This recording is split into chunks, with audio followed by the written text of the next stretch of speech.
하나님 말씀 데살로니가 후서 3장 6절에서 12절의 말씀입니다. 데살로니가 후서 3장 6절에서 12절의 말씀 우리 한 목소리로 같이 읽도록 하겠습니다. 데살로니가 후서 3장 6절에서 12절입니다. 시작. 형제들아 우리 주 예수 그리스도의 이름으로 너희를 명하노니 게으르게 행하고 우리에게서 받은 전통대로 행하지 아니하는 모든 형제에게서 떠나라. 어떻게 우리를 본받아야 할지를 너희가 스스로 아나니 우리가 너희 가운데서 무질서하게 행하지 아니하며 누구에게서든지 음식을 값없이 먹지 않고 오직 수고하고 애써 주야로 일함은 너희 아무에게도 폐를 끼치지 아니하려 함이니 우리에게 권리가 없는 것이 아니요 오직 스스로 너희에게 본을 보여 우리를 본받게 하려 함이니라. 우리가 너희와 함께 있을 때에도 너희에게 명하기를 누구든지 일하기 싫어하거든 먹지도 말게 하라 하였더니 우리가 들은즉 너희 가운데 게으르게 행하여 도무지 일하지 아니하고 일을 만들기만 하는 자들이 있다 하니 이런 자들에게 우리가 명하고 주 예수 그리스도 안에서 권하기를 조용히 일하여 자기 양식을 먹으라 하노라. 아멘. 오늘 말씀의 제목은 게으른 자라는 제목으로 말씀을 나눕니다. 당시 데살로니가 교인들 가운데는 그릇된 종말관으로 인해서 예수 그리스도의 재림에 대한 광신적인 열정에 사로잡힌 나머지 생업을 포기하고 무의도식하는, 그래서 게으르게 행하는 사람들이 있었어요. 그러니까 바울은 우리가 앞에서 그들의 그러한 잘못된 종말관을 이렇게 시정해 주었었는데 오늘 본문에서도 이제 성도로서의 어떤 게으른 삶이 아닌 규모 있는 생활을 하도록 권면하고 있는 장면이 오늘 본문의 이야기입니다. 내용 관찰 문제 1번입니다. 데살로니가 교회에 있는 성도 중 사도 바울이 지적하고 있는 문제의 사람은 어떠한 사람들입니까? 자, 6절을 다시 한번 읽어보겠습니다. 시작. 형제들아 우리 주 예수 그리스도의 이름으로 너희를 명하노니 게으르게 행하고 우리에게서 받은 전통대로 행하지 아니하는 모든 형제에게서 떠나라. 자, 사도 바울이 지적하고 있는 문제의 사람은 어떤 사람입니까? 게으르게 행하는 사람이죠. 게으르게 행하는 사람. 이 게으르게 행한다라는 이 단어는 원래 군사 용어입니다. 이 행군 중에 대열에서 이탈해 가지고 낙오된 병사의 모습을 나타내는 단어가 바로 이 게으르게 행한다라는 건데, 이 게으르게 행한다라는 얘기는 뭐냐면 결국 정해진 교회의 질서를 지키지 않고 제멋대로 방자하게 행한다라는 것을 의미하는 이야기입니다. 자, 11절도 읽어보겠습니다. 11절 시작. 우리가 들은즉 너희 가운데 게으르게 행하여 도무지 일하지 아니하고 일을 만들기만 하는 자들이 있다 하니, 자, 이런 사람들은, 게으르게 행하는 사람들은 오히려 교회의 골치 아픈 일만 만든다는 거예요. 그리고 다른 믿음 안에서의 다른 형제들에게 도무지 도움이 되지 않는 일만 한다라는 거죠. 자, 그래서 자기 일에는 무관심하고 남의 일에는 분주한 사람들, 그런 사람들이 지금 데살로니가 교회 안에 있었다는 얘기입니다. 이들이 일을 함으로써 스스로 어떤 경제적인 문제를 해결하지 않고 생업을 포기하고 무의도식하면서 다른 형제들에게 어떻게 보면 경제적인 부담을 안겨주는 자들을 가리키는다는가, 이 게으른 자들입니다. 이 사람들은 성실하게 생업에 종사하고 겸손하게 하나님의 말씀 따라 살아가는 형제들에게 가가지고는 주님의 날이 이미 이르렀다 말하고 막 소란을 막 피우면서 성도들의 마음을 혼란스럽게 했던 거예요. 그러니까 이 사람들은 주님의 임박한 주님의 재림을 기다리는 성도가 노동하고 있는 것을 어떻게 보면 이치에 맞지 않다라고 막 생각을 하고 있는 거예요. 여러분, 그래가지고 건전한 재림관, 노동관, 이것을 가지고 있는 다른 사람들에게 이런 사람들은 빈축을 사고 또 교회 다른 형제들에게 큰 부담을 끼치는 그런 존재였던 거죠. 그러니까 바울은 이 게으르게 행하는 사람들, 그리고 사도의 전통을 지키지 않는 사람들, 이런 사람들로부터 어떻게 하라고 지금 얘기하고 있습니까? 그런 사람들과 어떻게 해라? 만들기만 한 자니 그들로부터 물러나라, 이렇게 얘기를 하고 있어요. 물러나라는 얘기는 뭐냐면은 그들과 교제를 끊으라는 거예요. 그들이 비록 한 믿음을 가지고 있다 할지라도 그런 자들과는 교제를 끊어버리라는 거예요. 오히려 그들과 지속적인 접촉을 통해서 오염되는 것을 사전에 예방하기 위함인 거죠. 게으르게 행하는 그들로 하여금 깨닫도록 또한 깨닫고 돌아오도록 하기 위해서, 그래서 교제를 끊으라고 명령하고 있는 겁니다. 이 말은 그들을 교회에서 영원히 추방시켜서 파멸에 처하게 해라, 이런 의미로 얘기하는 게 아니라 오히려 궁극적으로는 자기 잘못을 돌이켜보고 회개하고 돌아오게 하기 위해서 그들과 멀리하라는 그런 의미 속에서 이렇게 얘기하고 있는 것입니다. 내용 관찰 문제 2번입니다. 그들에 대한 바울의 가르침은 무엇입니까? 자, 10절을 읽어보겠습니다. 10절 시작. 우리가 너희와 함께 있을 때에도 너희에게 명하기를 누구든지 일하기 싫어하거든 먹지도 말게 하라 하였더니, 자, 지금 게으르게 행하는 이 사람들은 일자리가 없어서 일을 안 하는 게 아닙니다. 일할 기회가 주어져도 일하기를 거부하는 사람들입니다. 그런 사람들은 어떻게 하라고요? 먹지도 말게 하라는 거 가르치고 있어요. 그러니까 일을 할 수 있는 시간도 있고 건강도 되고 능력도 가지고 있음에도 불구하고 일하지 않는 그런 사람들은 다른 사람에게 기생하는 사람들이니까 이런 태도는 극히 비성경적이란 얘기입니다. 하나님은 이 세상에 죄가 들어오기 전에도요, 아담에게 동산을 관리할 책임을 주셨었어요. 죄가 들어온 이후에는 어떻게 했습니까? 네가 얼굴에 땀이 흘려야 식물을 먹으리라고 선언하셨어요. 그럼에도 불구하고 스스로 일하지 않고 다른 사람을 의지해서 살아가려는 그런 태도는요, 극히 잘못된 태도라는 거죠. 그러니까 임박한 종말론, 어떤 기타 열광적인 어떤 신비주의, 이런 것에 취해가지고 막 노동을 내팽개치고 살아가는 것, 이것은 깊은 신앙의 표시가 아닙니다. 그렇게 살아가는 사람들은 이 땅에서 힘써 일하며 살아가게 하신 하나님의 뜻에 반역하는 행위인 거예요.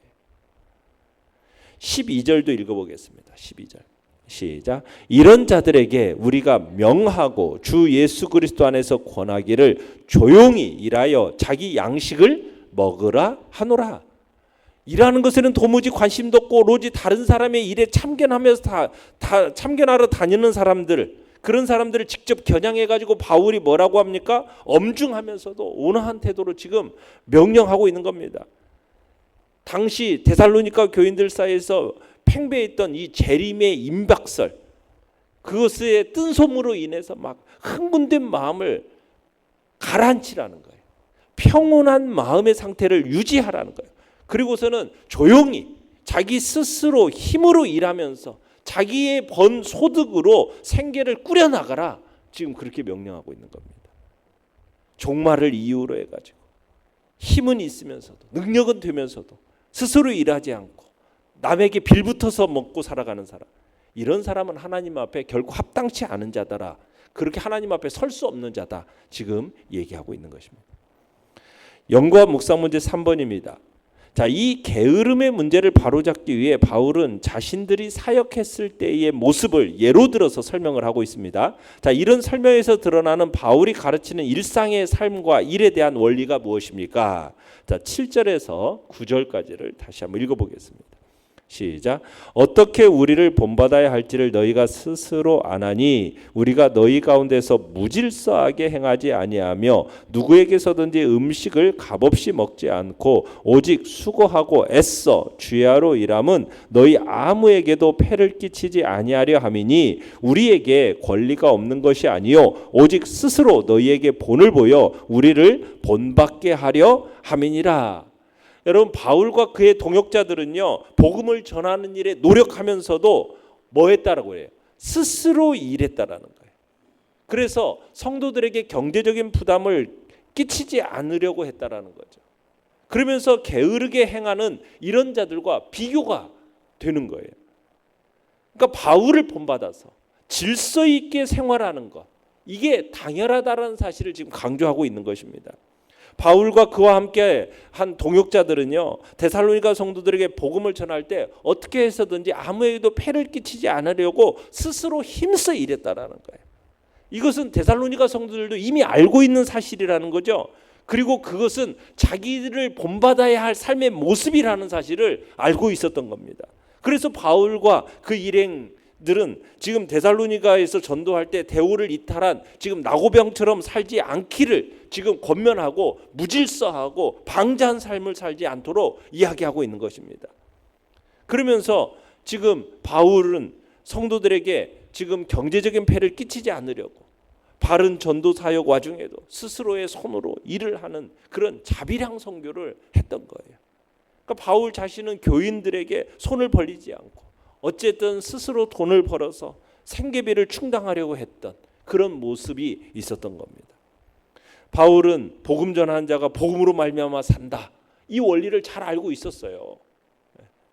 복음으로 말미암아 산다. 사도로서 그 권리를 사용할 충분한 자격이 있는 사람이 사도 바울입니다.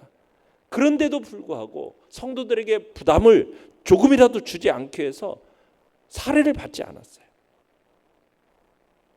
그런 그에게 밤낮으로 애써 일하는 것은 너무나도 자연스러운 일이었던 거죠.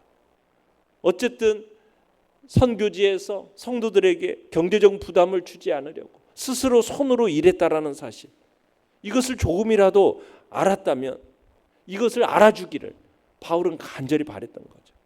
그러면서 스스로 일하지 않으면서 다른 지체들에게 짐만 되는 사람들에게 자기 자신을 좀 모범으로 제시하고 있는 것이 지금 바울이 얘기하고 있는 겁니다. 자신은 사도된 자로서 말씀을 전한 대가로 충분히 사례비를 청구하는 것이 하나님이 허락하신 정당한 권세였어요. 사도가 전도 사역에 필요한 경비, 생계비 이것들을 성도들에게 청구한다라는 것은 당연하다라는 입장을 사도 바울은 견지하고 있었습니다. 그럼에도 불구하고 바울이 복음 사역을 감당하면서 고린도 성도들에게 생계비를 요구하지 않았고 이곳 데살로니가 성도들에게도 마찬가지로 요구하지 않았어요. 마땅히 요구할 수 있는 권리가 그것을 주님께서 자신에게 그 권리를 복음을 그걸 사용할 수 있음에도 불구하고 복음을 위해서 사용하지 않고 스스로 그 권리를 포기한 바울이었던 거죠. 교회를 향해서 마땅히 그것을 주장할 수 있는 권리가 있었지만 그걸 포기함으로써 바울은 복음을 전하는 일 이외에는 스스로 일할 일에서 생계를 감당해야 하는 어떻게 보면 이중적인 고통을 감수해야 했던 것이 바울의 삶이었습니다. 그렇지만 이것을 기쁘게 여겼죠. 마땅히 청구할 수 있는 권리를 사용하지 않고 포기하고 밤낮으로 수고하면서 일하는 것, 일한 그 목적이 무엇입니까? 자신을 본받도록 게으르게 행하고 종말이 임박했다고 하면서 그것을 빌미로 해가지고 일하지 않고 다른 사람에게 빌부터 살아가는 그러한 모습에 대해서 그것은 사도의 전통이 아니다 라면서 책망하면서 지금 사도 바울은 좋은 모델로서 자신을 제시하고 있는 것입니다. 종말의 때를 살아가는 자들이 어떻게 살아가야 되는가? 자, 느낀 점 4번입니다. 주위를 돌아보아 자신의 삶에 충실하지 못하고 게으르고 의존적으로 살아가는 사람이 있는지 돌아봅시다. 당신은 이 문제에서 자유롭지 못한 부분이 없습니까? 자, 하나님의 나라를 위해서 일하고 또한 재림을 사모하는 신앙은요, 현실 생활에 전혀 소홀하지 않습니다. 여러분, 이건 초대교회의 아름다운 유산이고 전통이었어요. 그릇된 종말 사상이 무의도식으로 이끄는 겁니다. 주님의 재림을 막 준비한다라는 명분을 가지고 아무 일도 하지 않고 다른 성도들을 의지하고 교회나 성도들에게 피해 주는 것. 여러분, 이건 올바른 신앙이 아닌 거예요. 우리가 1990년대 시한부 종말론 사상이 한참 한국 교회를 떠들썩하게 만들지 않습니까? 그로 인해서 얼마나 큰 폐해를 우리가 경험했습니까? 얼마나 큰 혼란을 겪었습니까? 막 학생들이 주님이 재림한다니 등교를 거부하고 공부하지 않고 임산부는 뭐 마닥탈수술하고 자기가 가진 재산을 사이비 교주에게 바쳐가지고 그랬더니 그 사이비 교주는 그것을 자기 것으로 사취하고, 이런 문제, 사회적 문제들이 얼마나 크게 일어났었습니까? 다 잘못된 종말 신앙으로 인한 그런 현실 도피적 작태들이 벌어진 거거든요. 그건 잘못된 이 종말 사상인 거예요.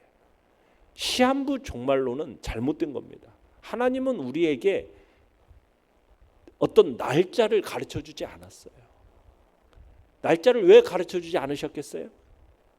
그 날짜를 기억하면은 우리가 이런 잘못된 모습으로 갈 거라는 것을 아셨기 때문에 주님이 오실 날을 가르쳐 주지 않고 그날이 올 때까지 우리의 삶을 충성스럽고 성실하게 살아가야 될 것을 주님은 우리에게 가르쳐 주신 거예요. 한국 교회와 사회는 이 시한부 종말론으로 인하여서 심각한 후유증을 겪었어요. 얼마 전 코로나 사태 때도 또 이로 인해서 얼마나 또 막 주님이 곧 오신다라는 명분을 가지고 재산 팔아서 어디 또 해외의 어떤 섬으로 막 들어가게 만드는 그런 어리석은 일들이 곳곳에서 일어났던 거 우리는 봅니다. 그로 인해서 주님의 재림이, 종말에 대한 경각심이 오히려 사라지게 만들었고, 이 일로 인해서 오히려 어떤 일이 벌어진지 아십니까? 한국 사회와 교회의 현실에 안주하고 오히려 현실의 집착적인 증세가 더 강하게 나타나 버렸어요. 물질 만능주의, 산업화, 그로 인해서 막 개인주의가 이 시대 이 한국 사회를 더 사로잡게 만드는 겁니다. 이런 때일수록 우리는 어떻게 살아야 됩니까? 하나님의 나라, 영원한 본향을 우리는 사모하고 기억하고 이 땅에서 우리는 이 세상의 나그네로서 살아가야 되는 거예요. 우리는 이 땅의 나그네라는 이 본질을 잊지 않은 채 현실에 집착해서도 안 되고 하늘이 아닌 땅만 바라봐서는 안 되겠죠. 현실에 집착하지 말고 하나님을 소홀히 여겼나 그 나라를 잊어서는 안 됩니다. 그렇다고 해가지고 또 현실에 너무 부정하고 외면해서도 안 돼요. 우리는 이 현실을 딛고 살아가는 존재이기 때문에 현실을 외면해서는 안 된다는 얘기입니다. 현실을 우리가 발을 딛고 살아가는 동안 우리는 이 현실의 삶에 충실해야 됩니다. 건전한 신앙인은 현실에 집착하지는 않지만 그렇다고 해서 현실의 생활을 외면하지도 않습니다. 우리는 이 두 가지 균형을 이루면서 살아가야 되는 거예요. 이게 아름다운 신앙의 향기와 능력을 바라는 모습인 거죠. 종말론, 시한부 종말론, 잘못된 종말론에 입각해가지고 이 땅의 것을 무시하고 이 땅의 현실을 외면한 채 살아가는 그런 현실 도피적인 삶은 잘못된 것이고, 그렇다고 해가지고 너무 현실에 집착하며 살아가다가 하늘을 바라보지 못하고 이 땅 것만 바라보며 살아가는 것도 잘못된 신앙입니다. 우리는 이 두 가지 이 균형을 정말 잘 맞추면서 살아가야 돼요. 우리가 이 땅을 딛고 살아가는 존재이기 때문에 현실에 충실하지만 그렇다고 해서 이 현실에 너무 집착한 나머지 나그네로서의 그 명분을 잃어버리는 어리석은 자리에 빠지지 않고, 그렇다고 해서 너무 잘못된 종말관을 가지고 이 땅을 무시하고 현실을 도피하고 살아가는 그런 어리석은 자리에도 빠지지 말고 하나님이 주신 사도의 전통이 무엇인지를 우리가 잘 이해하고 깨달아서 우리에게 맡겨진 복된 삶을 성실하게 주님이 원하는 복된 자리에 우리가 있기를 간절히 바랍니다. 결단과 적용 5번입니다. 그리스도인은 내세를 바라보고 있지만 오늘을 충실히 살아가는 현실주의자이어야 합니다. 하나님 나라를 살되 자신의 현실에 충실하기 위해 어떠한 노력을 기울여야 하겠습니까? 우리가 오늘도 부지런히 또 주님께서 맡겨주신 일들을 힘써 살아가며 그러면서도 하나님의 나라를 바라보고 믿음으로 살아가는 복된 자리에 있겠다라는 결단이 우리 안에 있기를 바랍니다. 오늘의 기도 같이 읽겠습니다. 시작. 부지런히 힘써 현실을 살며 주님의 나라를 바라보는 자가 되게 하소서. 아멘.